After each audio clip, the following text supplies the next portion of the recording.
Acompanhe a partir de agora mais um podcast do Preto no Branco. Programa de hoje: Batendo o Guizo, o veneno da política com Miguel Dias. Alô amigos, um grande abraço. Com a graça de Deus, estamos aqui de novo com o nosso Batendo o Guizo, o veneno da política. Podcast aqui, entre tantos outros, que semanalmente vão ao ar através do nosso Preto no Branco. Estamos recebendo o advogado, criminalista, eleitoralista, cascavelense, um eleitor, cidadão participativo, o Dr. Armando Souza, ao qual agradeço o convite prontamente, e como sempre faz, em relação ao seu contato na imprensa, nunca tem dificuldade.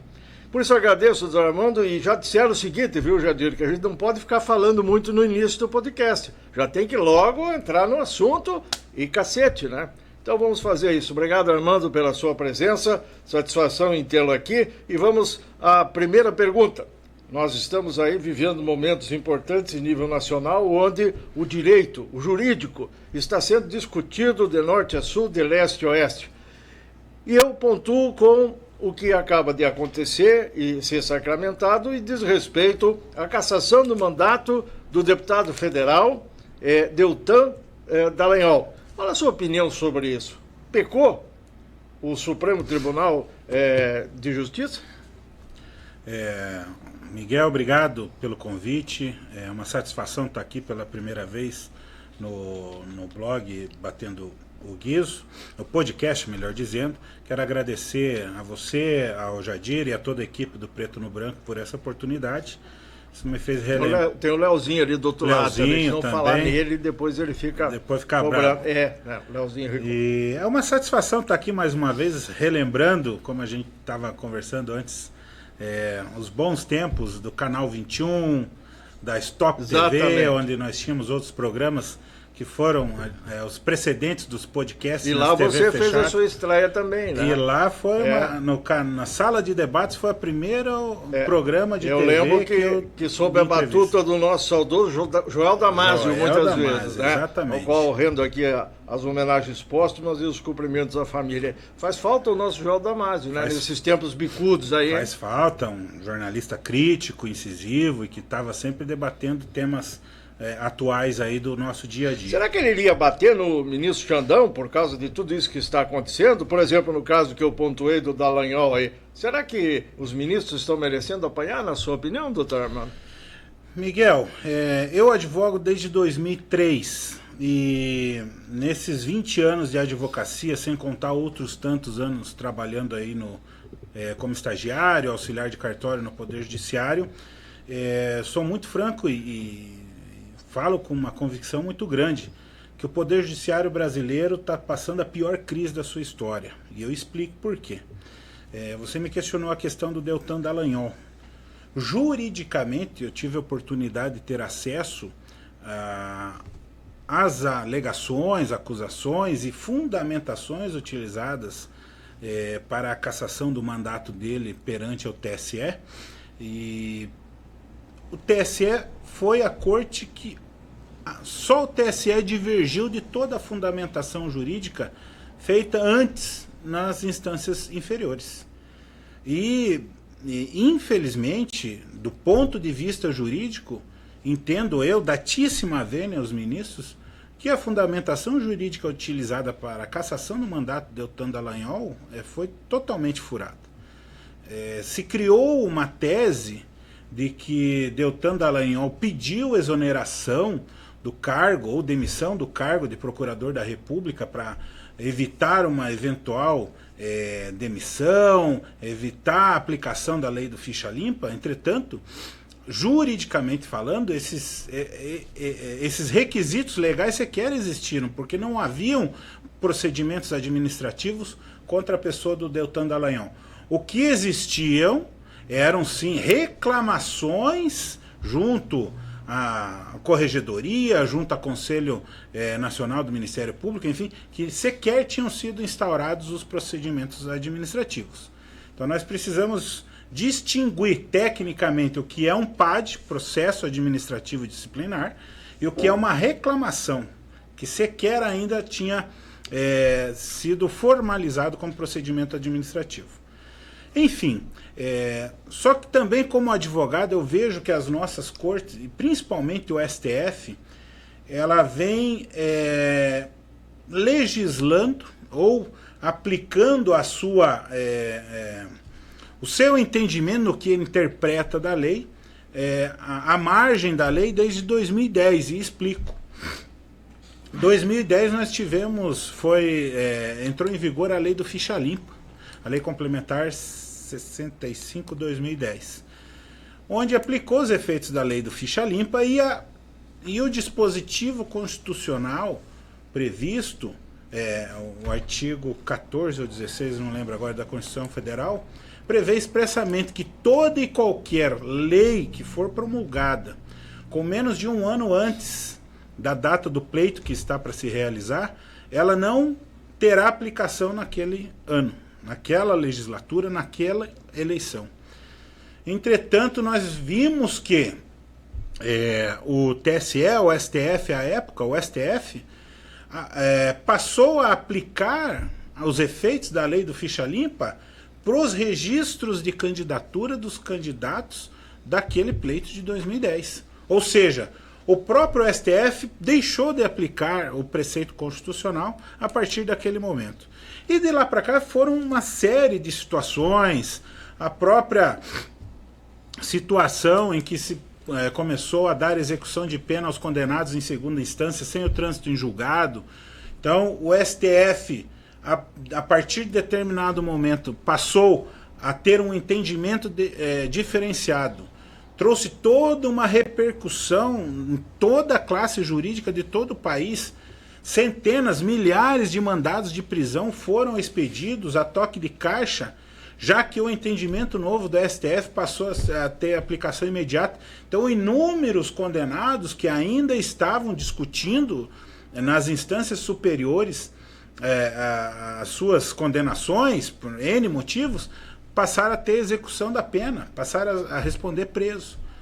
Aí, depois de alguns anos, nós temos uma figura pública e política, uma das mais influentes, não só do Brasil, mas de toda a América Latina aqui, que é o Luiz Inácio Lula da Silva, o atual presidente da República, que ficou preso, cumprindo uma pena, por decisão colegiada de segundo grau, que não havia sido transitado em julgado, e depois dessa situação o STF passou a adotar novo entendimento jurídico de uma situação decidida há poucos anos atrás. Então o casuísmo está tomando conta da nossa Corte Superior, e que isso traz uma insegurança jurídica muito grande, e fico extremamente triste. Sou crítico dos nossos representantes a nível municipal e a estadual, quando eu tenho acesso, da nossa OAB. Já chegamos lá. Então, e a federal também. Principalmente a federal, a mais omissa e a mais covarde instituição que está sendo hoje do Brasil, no meu ponto de vista, é a OAB. Deixa eu só emendar aqui, aproveitando que o senhor está falando nessa questão, pessoas que de repente vão presas. E aí viram notícias, e aí é o seguinte, estão já, ou aqui, o Papuda para lá, ou onde quer que estejam. Mas são pessoas do povo, são pessoas elitizadas, isso é só com político, e aí a resposta já vem dentro da própria notícia, inclusive um tema muito atualizado. Esses ministros sobre os quais estamos falando estão determinando rigor em casos assim, centenas, envolvendo pessoas simples e comuns que foram a Brasília no chamado 8 de janeiro, que teve aquela movimentação lá. Muitas dessas pessoas, desde então, ainda presidiárias, ainda presas, ainda não cumprindo pena, porque vão ser processadas. Então, assim, doutor, nos diga aqui, nosso pessoal nos ouvindo lá do outro lado, nos acompanhando aí, corremos riscos, nós, os meros mortais, de daqui a pouco sermos alcançados por essas novidades que nós não entendemos. Se o senhor não compreende, desde 2000 e carqueirada atuando aí na área, imagina nós, os leigos. A gente tem que se preocupar? Certamente. Hoje o Brasil está vivendo uma situação de repleto estado de exceção. esse exemplo que você citou, tive a oportunidade de advogar em uma situação de um cascavelense que estava preso desde o dia 8 de janeiro, por ter sido acusado de ter participado desses atos antidemocráticos, atos de terrorismo, enfim, da forma que estão aplicando. Entretanto, esse rapaz sequer estava na Praça dos Três Poderes no dia 8 de janeiro. Ele chegou lá no dia 9 pela manhã.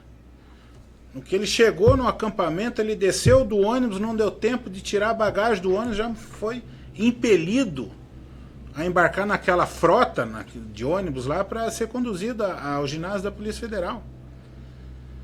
Qual que é a gravidade maior, Miguel Dias? Ele ficou, salvo engano, 89 dias preso, sem saber qual é a acusação contra ele.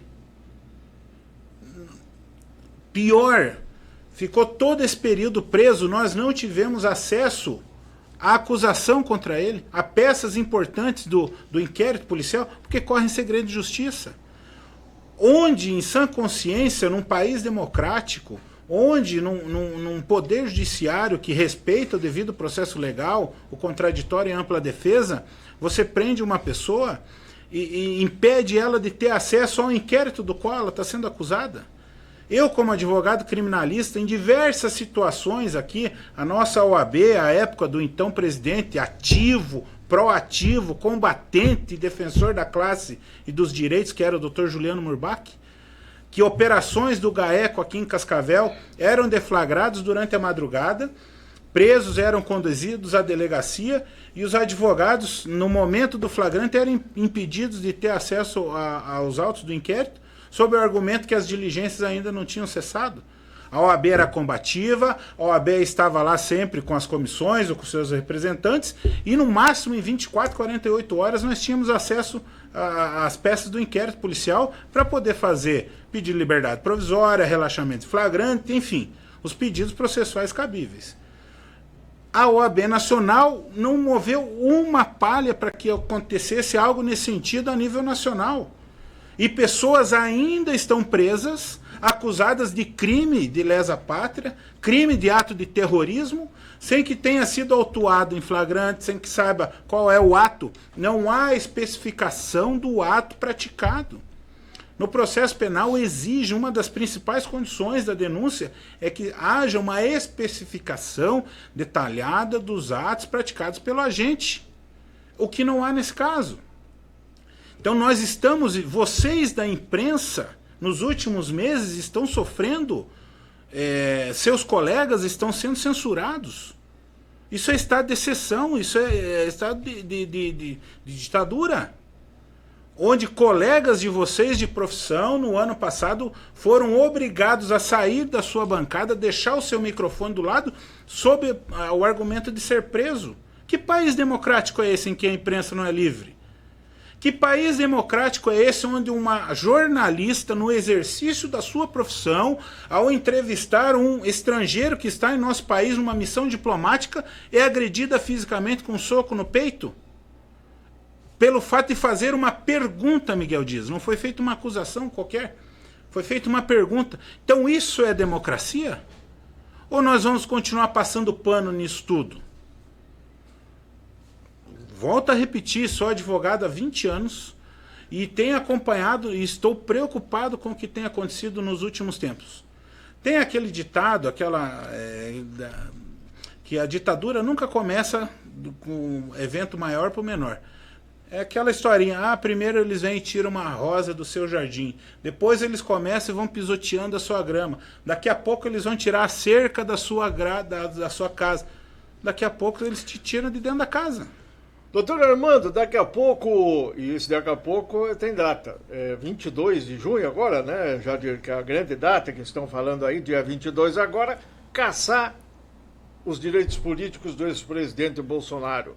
Você acredita que é algo inevitável dentro desse contexto? Primeiro a gente precisa saber qual é o motivo que eles estão caçando os direitos políticos dele.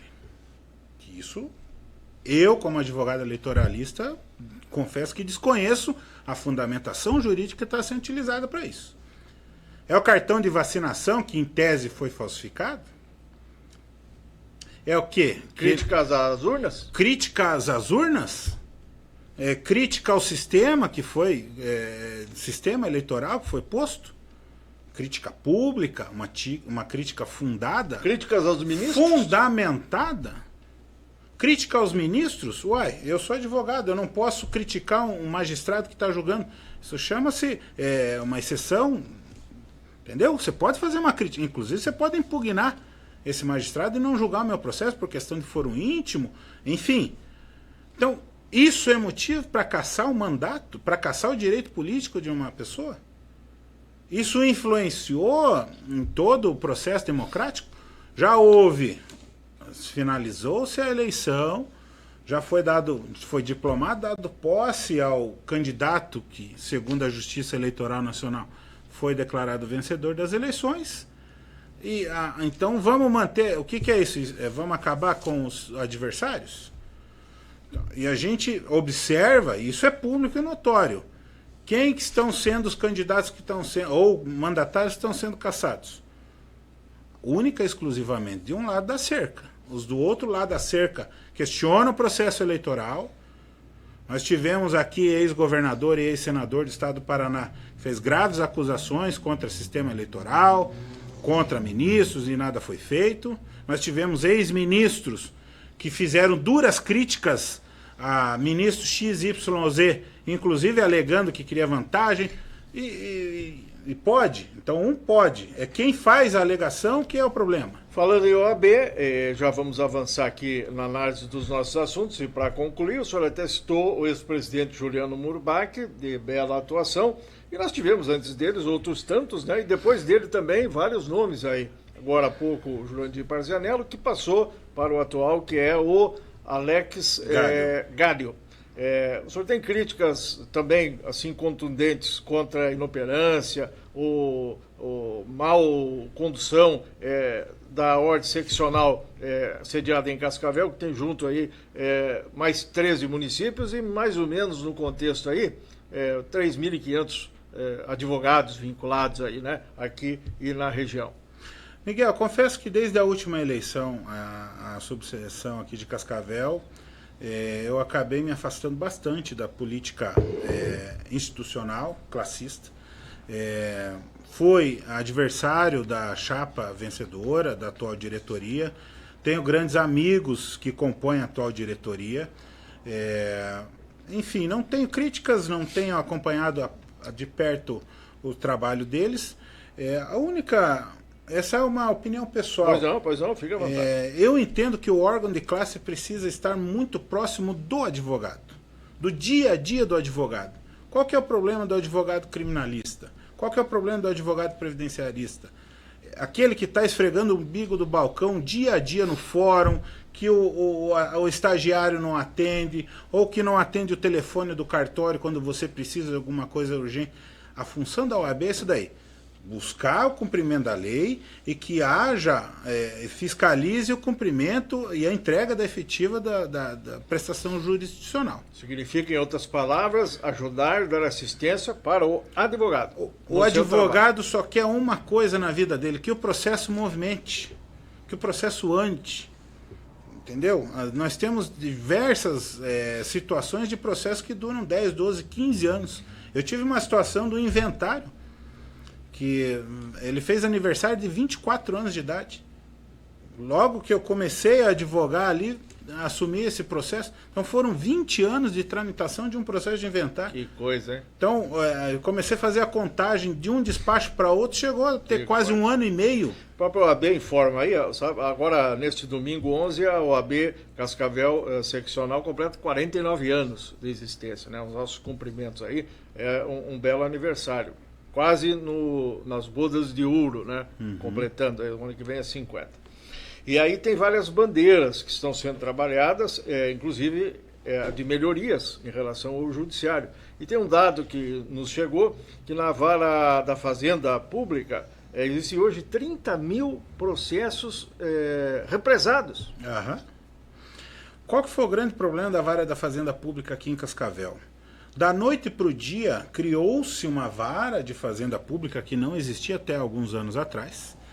Entretanto, todos esses processos que eram conduzidos pelas 3 ou 4 varas cíveis à época, então eram divididas em 4 juízes, passaram a ser administrados por um único juiz, um único promotor de justiça, um escrivão, meia dúzia de estagiários. É humanamente impossível você impulsionar tantos processos com tão pouco material humano. Então, o Tribunal de Justiça quis, de certa forma, trazer e foi uma bandeira comprada pela OAB, mas não se ativeram a questão prática dessa nova vara aí. Vejo hoje que a criação de novas varas, por si só, não vão trazer o efeito necessário. Acho que seria importante a direção do fórum local, a OAB, isso fica a título de sugestão, ao invés de pugnar por criação de novas varas, quem sabe pleitear como ocorre em Curitiba nas varas cíveis, que cada vara tenha 2 juízes titulares ou até 1 ou 2 substitutos. Porque aí você tem vários juízes despachando de acordo com a distribuição e você não fica na dependência do Tribunal de Justiça ter orçamento, ter que fazer novo concurso para contratar servidores e assim por diante. E isso tudo que ao longo das últimas décadas, vamos dizer, dos últimos 10, 15 anos, eu estou aqui em Cascavel há 28, está fazendo agora, consecutivamente acompanhando sempre esses assuntos, também no caso da cobertura policial e tantas outras, né? Tem também na área política inquéritos, BOs que começam, dão andamento e vai acabar o político A, B ou C tendo que se explicar lá na Tancredo também, né? Uhum. Inclusive pegando pena, isso faz parte. E nota-se que teve uma melhora, apesar desses números que a gente dá aqui e outros tantos que poderia dizer, teve uma melhora. Então imagina como foi no passado isso tudo aí, né? Eu comecei a trabalhar no fórum, meu pai era oficial de justiça, Miguel, em 94. Comecei a ajudar ele no contraturno escolar ali. Tinha uma experiência um pouco melhor em datilografia, então eu ajudava ele nos mandados lá, certificar e assim por diante. Então eu sou da época do fórum antigo, aqui do centro da cidade, onde hoje é o Colégio Eleodoro. Então ali eram pouquíssimos juízes, poucos servidores, mas a justiça era outra. Sim, outro modelo. Para você buscar a justiça naquela época era muito mais difícil, mais moroso. Então hoje nós temos um grande número de profissionais advogados, não só em nossa cidade, mas em todo o Brasil. Então a abrangência dos juizados especiais cíveis, criminais, dos juizados da fazenda pública, de processos, enfim. Então isso faz com que a população em geral busque o Poder Judiciário e haja uma represa de processos ali. Agora, recentemente, na Câmara de Vereadores, a gente setoriza lá também para acompanhar as notícias. São muitas as homenagens que a Câmara de Vereadores tem prestado, por sugestão dos vereadores. Não tenho nada contra isso, acho que a maioria dos homenageados merece a distinção e tal. Não tem problema nenhum. E agora, nessa semana, início dessa semana, alguns advogados subiram lá no plenário e eles são da chamada Defensoria Pública. E receberam homenagem também aí, né? E nós temos essa situação que hoje, inclusive, precisando melhorar bastante, segundo informações, enfim, mas existe.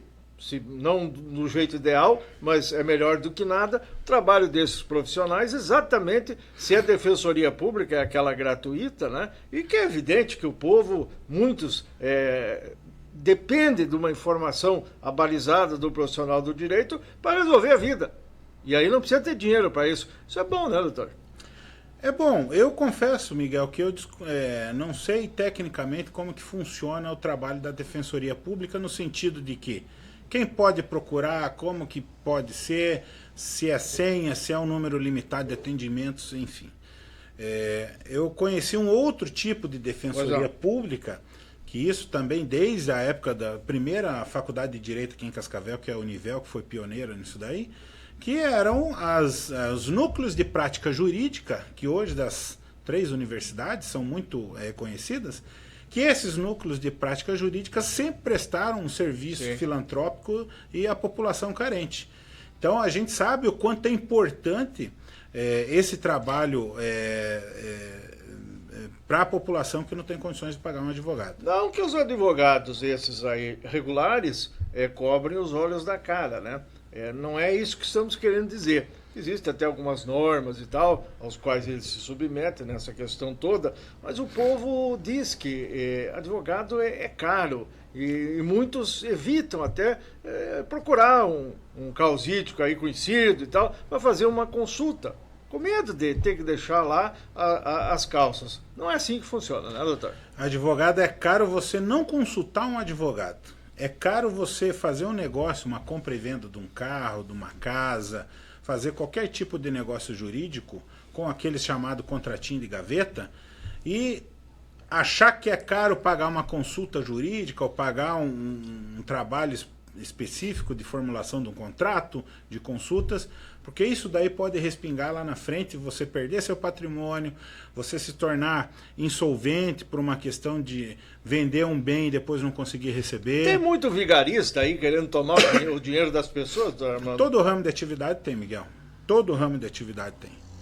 Então, é importante que o advogado, e isso é uma falta de cultura do brasileiro, de procurar um profissional habilitado para instruí-lo. Busca de certidões, consulta. Nós temos vários sistemas de consulta das pessoas envolvidas nesses negócios jurídicos e que, por um valor, que eu posso ser bem franco, simbólico aí, você pode auxiliar numa série de situações e evitar uma série de desgostos lá na frente também. Isso é verdadeiro. Falando em golpe, tivemos aí nas últimas horas a imprensa noticiando, repercutindo, um dos tantos que acontece, vou comentar com o doutor aí, para exemplificar. A polícia de São Paulo investigou e veio a Cascavel e apreendeu 28 milhões em placas fotovoltaicas. Né? De energia solar. E aí a notícia, inclusive foi publicada em preto no branco, no nosso portal e tal, e ali fala que uma empresa grande, de renome e tal, mas não fala nome de empresa, nem nome de vigarista. Parece que o vigarista já tem uma experiência grande na área, se vale de uma série de artifícios e tal. Então, a polícia divulga informações, a imprensa coloca para frente, e o povo pergunta, será que não foi lá a empresa do Miguel Dias? Ah, tem uma grande aí em Cascavel e tal, só pode ser aquela lá do Armando. Então, o tal do segredo de justiça, ou sigilo da informação e tudo mais. Até que ponto isso é bom e até que ponto isso acaba prejudicando quem não tem nada a ver com o angu? Nós temos duas situações em relação a esses fatos aí, Miguel. Primeiro, a Constituição Federal traz o princípio da presunção de inocência. Há uma série de situações que se tornaram casos públicos aí a nível nacional, de que não se sabe por equívoco ou por má fé de algum órgão de comunicação, de imprensa, acaba fazendo uma matéria específica, dizendo que fulano de tal cometeu tal ato, que isso que aconteceu assim, daquela forma, e passa-se 10, 15, 30 dias das investigações ou depois de eventual cumprimento de mandado de prisão e tal, comprova-se que aquela pessoa é inocente e ela foi acusada de um crime que ela não cometeu. Então isso, essa formalidade de preservar o nome dos envolvidos nesse primeiro momento serve para que não você desgrace a vida de uma pessoa de uma forma que você não consiga reverter as situações. Exemplo. Nem que isso exponha, no caso, outras situações. Exatamente. Eu não lembro nomes, enfim. Teve uma situação que houve uma denúncia por um órgão de imprensa, salvo engano, no estado de São Paulo, em que em determinada escola uma criança havia sido abusada. Em São Paulo. Paulo, abusada sexualmente, ou tinha sido espancada. Enfim, eu não lembro. O diretor da escola pagou o pato, né? O diretor da escola pagou o pato, o cara foi morto ou suicidou, só que depois de alguns dias comprovou que não tinha acontecido nada daquilo. E aí? Como é que repara esse dano? Nós não tivemos uma situação de um reitor de uma universidade que foi acusado de pedofilia, sim, ou de algum ato de corrupção, algo nisso daí, ele suicidou e depois comprovou-se que ele não praticou aquele ato. Muita gente condenada, cumprindo pena, que de repente Miguel Dias, acaba alguém aparecendo como lá. Como advogado criminalista, tem disso. Eu vi vários processos de ações, de operações da polícia, operações de GAECO, operações da justiça, em que se deflagra uma operação, faz todo aquele estardalhaço, a imprensa noticia... A imprensa não tem culpa, mas ela tudo bem, para mas fazer a promotor cobertura. de justiça da entrevista, delegado da entrevista, investigador da entrevista, todo mundo vai na falar. casa do cara, chuta a porta dele 6 horas da manhã, expõe a família, expõe filho na escola, tudo. Depois de 6 meses, o cara é absolvido porque restou provado ou falta de prova de que ele cometeu o crime. Ou então nem inquérito há, acaba arquivado. Ali, Exatamente. Nem chega a ser, Então mas aí a precisa- notícia lá... Que, Eu vejo que essa mas não situação... dá para pagar as notícias que saíram? Bom, é a mesma coisa você pegar esse jornal, rasgar ele em A cima tal do prédio da aqui e jogar pena, ao vento. A tal da pena do travesseiro jogado ao vento. Né? Exatamente. O que queremos dizer é que não tem volta. Essa cautela de evitar a divulgação dos nomes num primeiro momento, para que você evite que as pessoas tenham seus nomes, muitas vezes, Tem essa envolvida justificativa. em alguma situação que não cometeu, eu acho que é uma canjinha de galinha importante. Doutor Armando Souza, que está conosco aqui no nosso podcast Batendo o Guizo, o veneno da política. Não estamos envenenando nada, mas estamos tocando o barco aqui. Por exemplo, na Câmara Municipal, no meio político local, na imprensa, de um modo geral, em Cascavel, região do Paraná, nós estamos vivendo aí momentos pós-aprovação de mudanças importantes no plano diretor, que é uma coisa que interessa para toda a cidade, o senhor concorda? Concordo. Não interessa só para quem investe no espigão ou só quem compra terreno e tal. Interessa para toda a cidade. E aí nós tivemos a aprovação, num processo, num rito legislativo e tal, mas nesse meio tempo tivemos 2 coisas acontecendo paralelamente. Primeiro, o delegado Rogerson Salgado. O senhor conhece o delegado Conheço, Rogerson? conheço. Inclusive, ele esteve na Câmara recentemente sendo homenageado pelos senhores vereadores. Justo e merecido. Ele abriu um inquérito lá no Núcleo de Combate à Corrupção para apurar as declarações de um empresário, o Chico Simeão, de Curitiba e tal, que veio aí e disse que costuma e que vai dar e que continuará oferecendo ajuda, dando dinheiro para vereadores no processo de reeleição. Em síntese, foi isso que ele disse numa entrevista a Laís Laine lá na KTV. Meu Deus, isso aí virou uma confusão na vida do Chico Simeão. E aí o delegado recebeu o vídeo e abriu o procedimento e está averiguando. Inclusive agora, segunda, 1h30 da tarde, neste dia 12, o vereador Sidão da Telepar vai sentar na frente do delegado lá no prédio do GAECO, onde funciona, para dar um depoimento. Foi intimado sobre este assunto. Bem, e aí nós tivemos agora, nas últimas horas, um outro núcleo, só que combate uma outra situação relacionada com o meio ambiente, questão habitacional e tudo mais, é um núcleo regional, abrindo outro inquérito para apurar se os vereadores cumpriram a legislação toda nessa aprovação da matéria, onde aumentou o perímetro urbano em mais de 50%. Uma coisa grandiosa, né? Então, temos em andamento esses procedimentos aí. Enquanto que o rito lá da Câmara acabou, agora o prefeito Paranhos vai fazer o da sanção das leis e o barco vai tocar. Pode lá na frente, dependendo dessas investigações, essa situação do plano diretor sofrer um revés jurídico, ter que parar tudo, ter que suspender, haver uma denúncia, e um processo e tudo mais. Como é que se comporta nesses casos envolvendo a questão pública? Vamos lá, vamos separar em 2 pontos Fica à vontade. importantíssimos. Primeiro ponto, o aumento do perímetro urbano do município pela prefeitura com a aprovação da Câmara de Vereadores. Armando o cidadão cascavelense, eu acho que o prefeito e a Câmara estão agindo corretamente em aumentar esse plano diretor ou perímetro urbano. Por quê? Se nós temos empresários de Cascavel, de Curitiba, de onde quer que seja, que estão comprando terrenos, estão dispostos a investir no município com infraestrutura urbana, asfalto, esgoto, enfim, toda a infraestrutura, para ampliar isso daí e trazer e querer vender lote, isso faz parte do comércio, faz parte do capitalismo e vai do investidor querer investir nisso daí.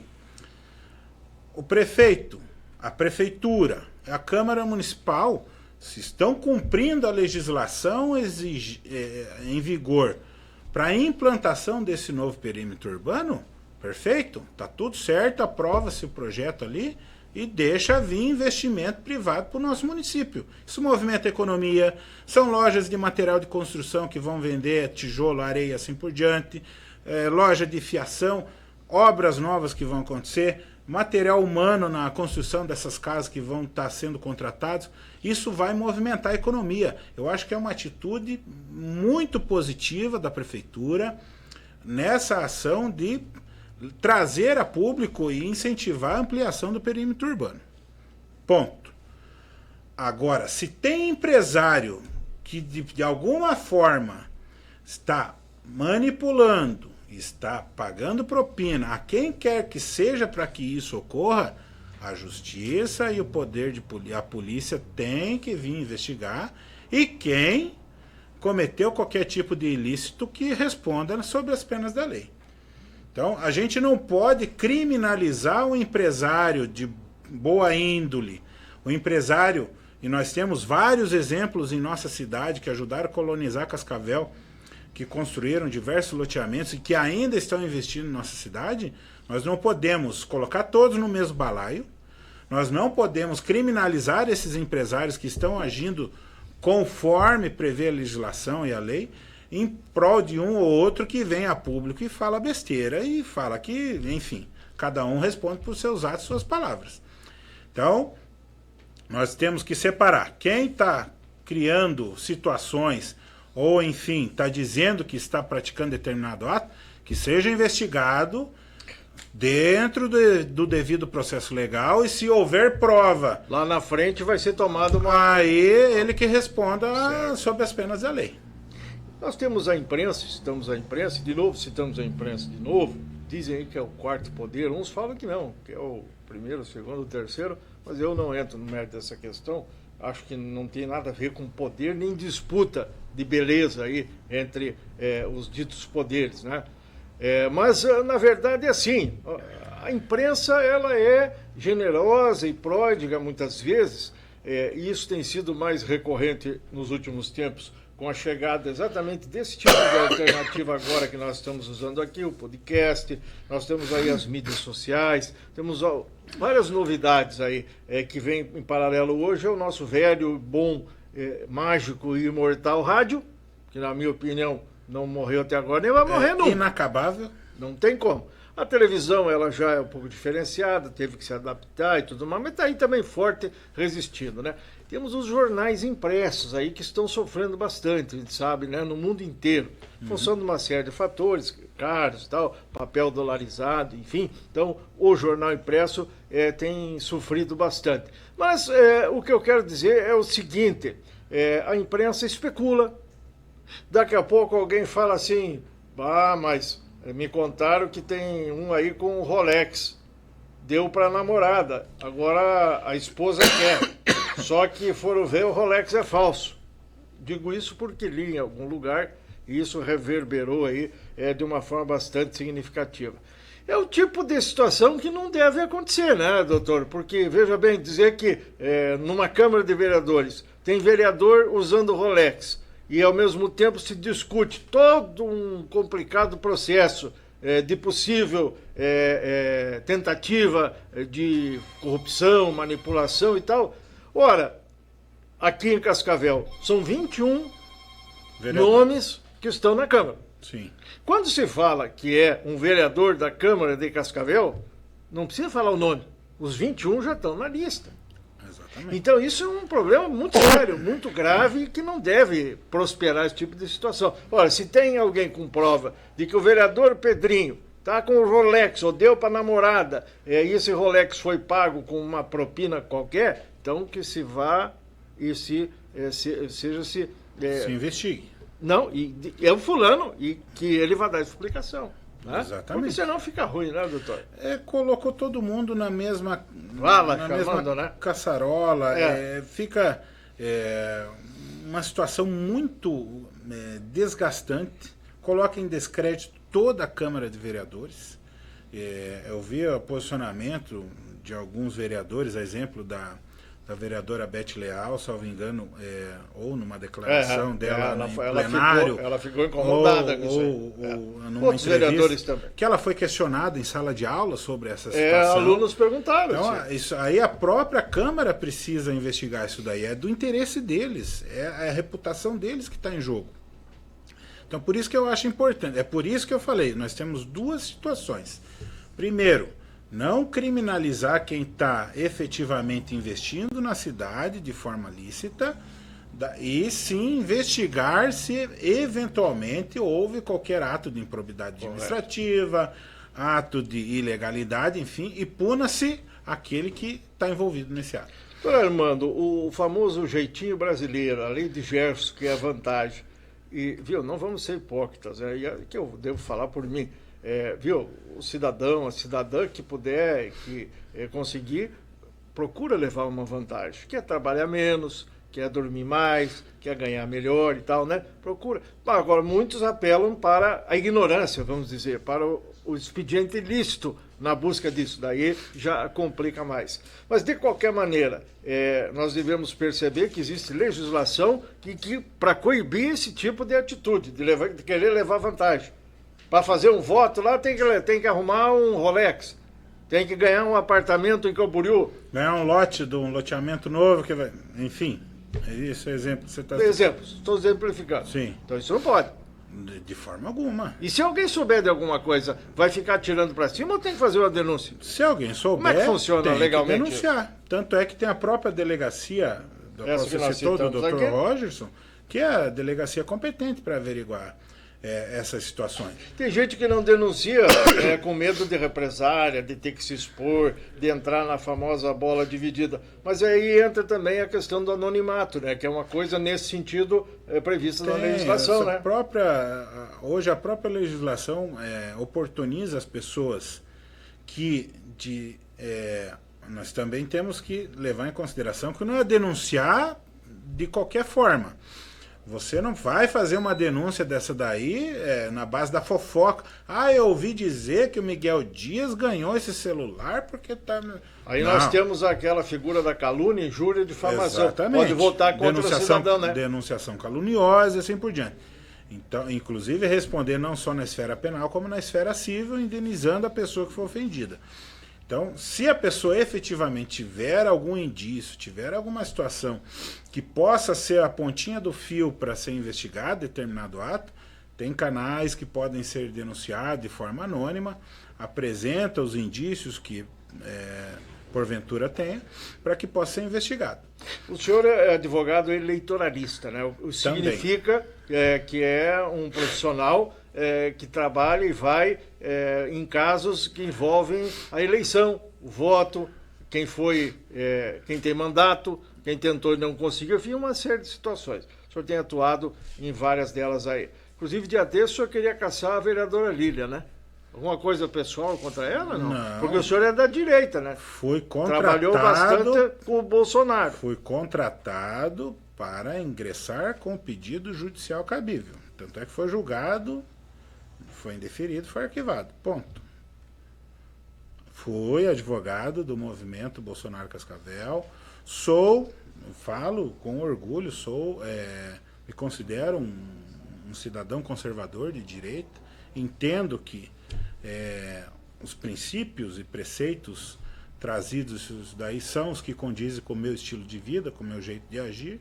Então, sou defensor dessa bandeira conservadora e de direita. Inclusive atuando eu só citei esse porque foi noticiado e tudo mais, né? Mas o senhor atuou em muitos outros, né? Também conhecidos aí, casos que aconteceram em Cascavel.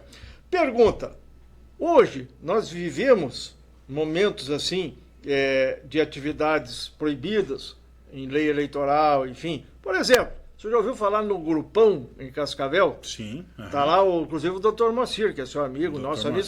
Já teve aí onde o senhor está sentado. Foi o nosso primeiro entrevistado no podcast. Fomos um dos revolucionários da Univel, do Centro Acadêmico. São amigos, trabalham, às vezes brigam, né? Estamos sabendo.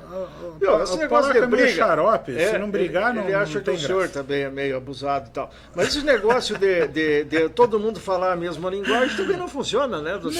Não Precisa tem ter um graça. contraditório. A própria essência do advogado é o debate, é o combate. Nesse grupão também está lá o Juarez Berté, que nós conhecemos, né? E tantos outros aí.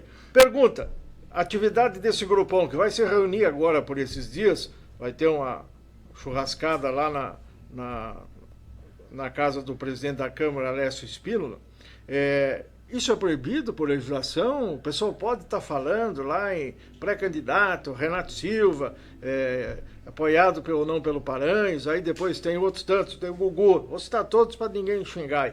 O Gugu, o Pacheco, tem o próprio Alessio, tem quem mais aí de pré-candidato? O Edgar Bueno, tem o Paulo Porto, já se fala no Dalmina, o Henrique Mecabô, já se fala no advogado Batatinha, o outro advogado lá, o doutor Hernani Pudel, enfim, né? Pode isso? Por enquanto pode, Miguel. Eu não sei daqui uns dias o que vai ser, se teremos uma jurisprudência nova que vai proibir reunião política, até porque a Constituição Federal hoje permite que as pessoas se reúnam para debater política. Na verdade, o que o grupão e essas pessoas... O senhor está querendo dizer que lá em Brasília pode aparecer... Vai que daqui uns dias eles proíbam de se reunir para discutir política. Lá que mete a caneta isso lá faz e fala, não pode mais reunir, já. Aí temos que ir para casa. Isso faz parte da democracia. O debate político não ocorre lá no dia da convenção. Isso daí ocorre... Esse debate político já se iniciou quando o Paranhos foi reeleito em 2020. Isso. Então ali já se iniciou com a eleição, não foi nem a posse do segundo mandato.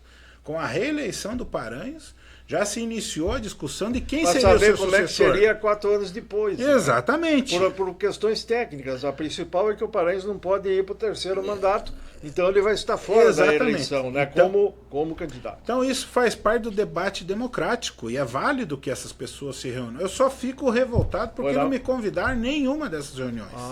Eu estou achando que tem algum conflitinho pessoal com a minha pessoa ali. Eu ouvi falar, agora vamos aqui fazer então eu estou estranhando isso daí. Eu ouvi falar que o senhor estaria meio recolhido, meio isolado por alguma razão, não mais assim tão ativo como já esteve antes e tal. Dizem que o senhor teria brigado não sei com quem, então eu só comento porque o senhor está falando que não foi convidado, né? Esse podcast aqui vai chegar até o Moacir, vai chegar até o pessoal, e eu acho que o senhor vai ganhar um convite na próxima aí.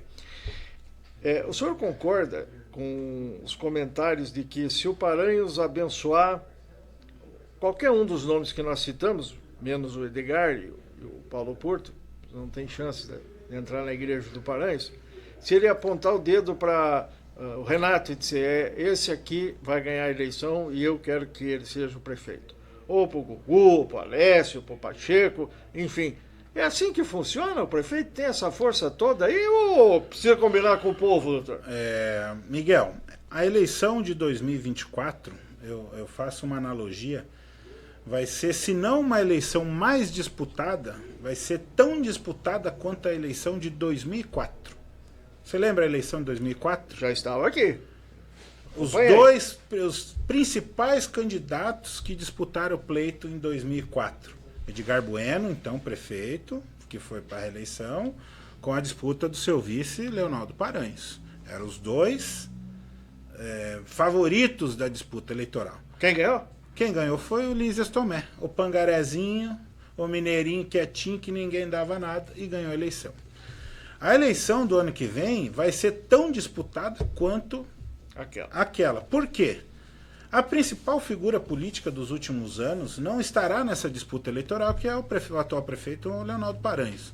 Foi uma unanimidade em 2016, eu participei da eleição dele, ganhou no primeiro turno, primeira oportunidade, salvo engano, que Cascavel teve 2 turnos, não foi? Sim. E que foi no primeiro turno ele ganhou a eleição e reeleito de uma forma absurdamente bem aprovado em 2020. Então, nesta eleição de 2024, eu falo que todos os candidatos que se colocarem à disputa terão viabilidade eleitoral. Concordo. Qualquer um que seja.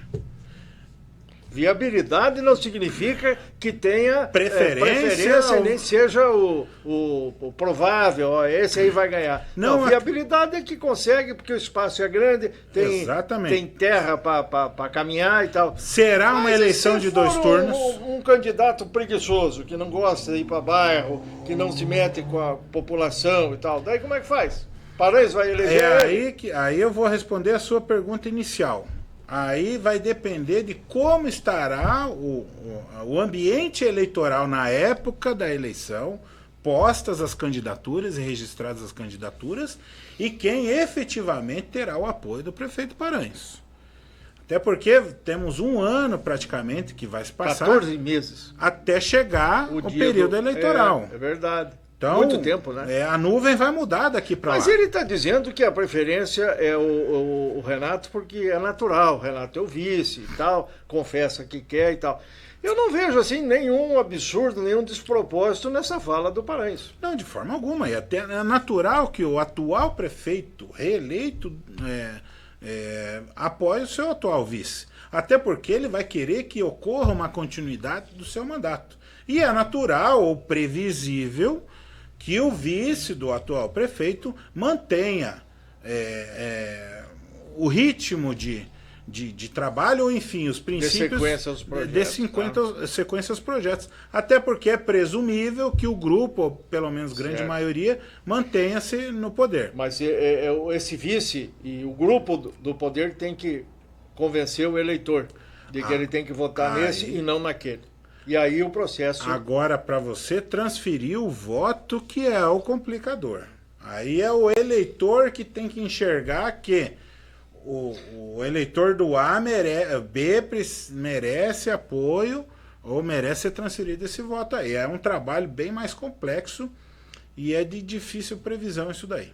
Agora, doutor Armando, ao longo da sua carreira, da sua atividade, em vários momentos a gente teve oportunidade de trabalhar, inclusive o senhor entende a importância de passar informações para quem não conhece, né? Só ouviu dizer ou tem conhecimento de casos rumorosos aí, no seguinte sentido, o eleitor não pode mais de maneira nenhuma se deixar levar pela lábia, pelo veneno das campanhas, das candidaturas, das ofertas de benesses, promessas de toda a ordem, inclusive uma ajudinha, troquinho para pagar a luz, outro para pagar a água e tal, porque num determinado momento isso caracteriza uma tentativa de cooptação do voto. Uhum. Isso é corrupção. Corrupção ativa. E isso pode estourar não só no lombo do corrupto, paga, mas do corruptor também. Quem aceitar, né? Exatamente. Explica para nós isso aí. Infelizmente a gente vê que no período eleitoral aí diminuiu muito essa situação. Mas eu lembro lá em 2002, 2004 lá que para botar o adesivo do candidato X no para-brisa do meu carro, para pintar, que a época pintava o número no carro, né? No vidro do carro, tinha que dar tantos litros de gasolina por semana, tinha que isso, tinha que aquilo. Hoje a realidade é outra, Miguel. Hoje as campanhas eleitorais, pela própria evolução da legislação, trouxe uma série de limitações aos candidatos, inclusive na forma de arrecadação de recursos para a campanha. Basicamente, hoje as campanhas eleitorais são movimentadas pelos recursos do fundo eleitoral e recursos próprios dos candidatos. Agora, também é possível, existe previsão legal, só atravesso aqui, porque nós falamos ali do empresário, que disse que vai ajudar na reeleição com dinheiro para os vereadores. No caso aqui do Chico Simeão, o que ele falou não caracteriza crime nenhum, né? Porque é perfeitamente previsto na legislação que você, se tiver dentro dos limites, aqui, acolá, CNPJ, CPF, você pode botar a mão no bolso, ver como é que está o seu imposto de renda, e tá tudo, tem lá um recurso. Sim. Que você pode depositar na Sim. conta e não precisa perguntar para o candidato se ele quer que você deposite. Você vai lá e ajuda ele. Exatamente. É legal isso. É legal, isso é plenamente não possível. Pode querer comprar, né? Não, é diferente você comprar apoio do que você dar ajuda financeira. Ou então eu vender o meu apoio, né? Com vistas a um retorno futuro. Exatamente. Tem muito então disso, a legislação eleitoral proíbe a vantagem devida ao eleitor, mas também oportuniza que aquele que queira contribuir com determinada candidatura possa, dentro dos limites da lei, fazer a sua contribuição. Quando é que começa a vigir essa legislação eleitoral nesse sentido? Isso é só lá próximo de começar a campanha em si, né? Isso, é só lá. São datas, né? Períodos e tal. Essa questão das doações e tal é só depois do registro da candidatura. Depois tem as vaquinhas online, enfim, tem uma série de burocracias. Mas geralmente são lá 3 meses antes da eleição. Né? Agora perdi a linha de raciocínio. Nós estávamos falando dos eleitores que gostam de levar vantagem e pensam que não estão sendo filmados. Ah, tá. Então, hoje as próprias doações, se você quiser buscar todos os candidatos das últimas eleições, o próprio site da Justiça Eleitoral disponibiliza quanto você ajudou, a questão quanto o prestador de serviço cobrou para determinada situação. Então hoje os mecanismos de transparência são muito grandes e efetivos. E aí passou a eleição e lá pelas tantas um candidato eleito com votos, que nem foi o Deltan, 347 mil votos, mas pode ser menos, está lá no seu mandato, então daqui a pouco recebe um processo, porque prestou conta errado. Exatamente. Teve um contabilista que não sabia da contabilidade eleitoral. Teve um advogado que não entendia nada da justiça eleitoral. Importância dos assessores aí nesse caso, né? A gente estava hoje de manhã, no café da manhã, discutindo isso daí num grupo de amigos ali. Inclusive tinha pré-candidatos a vereador ali discutindo. Nós estávamos falando de Deltan Dallagnol, que foi cassado, Chapa da Bahia, do PL, que foi cassado e assim por diante. Hoje é importante que os partidos políticos, e eu ainda, muito embora, fazem 20 anos que eu advogo no eleitoral, e infelizmente até hoje eu vejo que os partidos políticos, os caciques não se preocupam com isso daí, previamente, precisam de profissionais que acompanhem o dia a dia do partido. Na questão de prestação de contas, abertura de contas bancárias para receber recursos, filiação dos candidatos, regularização dessas filiações junto à Justiça Eleitoral, para evitar que lá na frente você seja acusado, ou que os candidatos sejam acusados de que não preencheu a cota de gênero, que teve candidata laranja.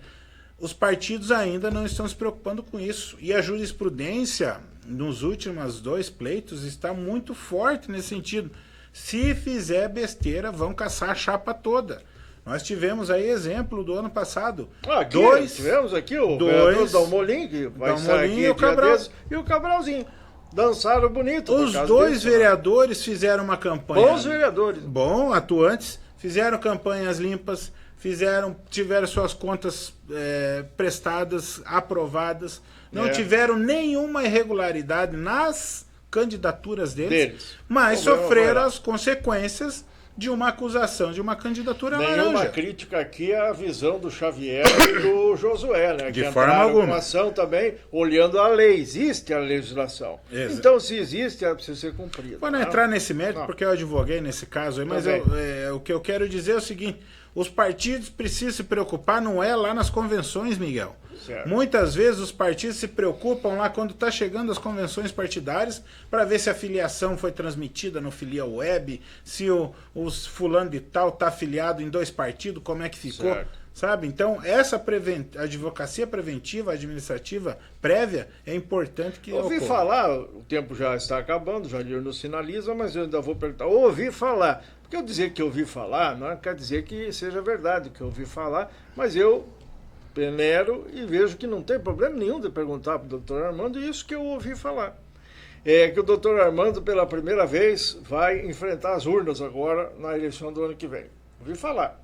O Moacir Wozniak já está preparando as sandálias, que ele vai fazer campanha com sandálias. Né? Não sei que marca é, mas ele vai de sandálias, dizem. Mas isso é com o Moacir. E eu agora, seriamente, pergunto ao doutor Armando, por que o senhor nunca foi para a urna? Sempre fica na periferia. Historicamente, sempre fui de bastidor, sempre fui de organizar as campanhas. Precisa ter alguém que faça esses atos burocráticos, que cuide do jurídico das campanhas eleitorais, das prestações de contas. Então, tanto Sua normal. área, a urna não é sua praia. A urna dá bastante trabalho, viu? O senhor já foi homem público, né? Já fui homem O senhor público. esteve no departamento de compras da prefeitura no mandato do Dr. Listas, Isso. né? 2 anos de departamento de compras, 2 anos na companhia de Conhece desenvolvimento. como é que funciona. Exatamente. E agora já é bem diferente do que era naquela época, porque teve a evolução da própria legislação, né? Ficou tudo muito mais engessado. Miguel, e confesso para você, a própria advocacia hoje ela é tão dinâmica que se você assumindo um cargo público, aí você ficar 6 meses, 1 ano fora do seu escritório, o risco de você perder a sua carteira de clientes construída em 10, 15, 20 anos é muito grande. Isso eu ouço direto de muitas Então- pessoas que têm vontade de prestar serviço à comunidade na área política, mas tem medo, receio e o veto da família, da mulher, dos filhos, do pai, da mãe, do papagaio, da catorrita, que não querem saber. E até Então, do são risco hoje que corre de ser preso por... Não, veja bem como é que ficou, né? Dependendo o lado que você tiver Bom, da política... Falando em ser preso, nós encerramos aqui e não temos nenhum risco de ser preso pelo que dissemos hoje, né? Só porque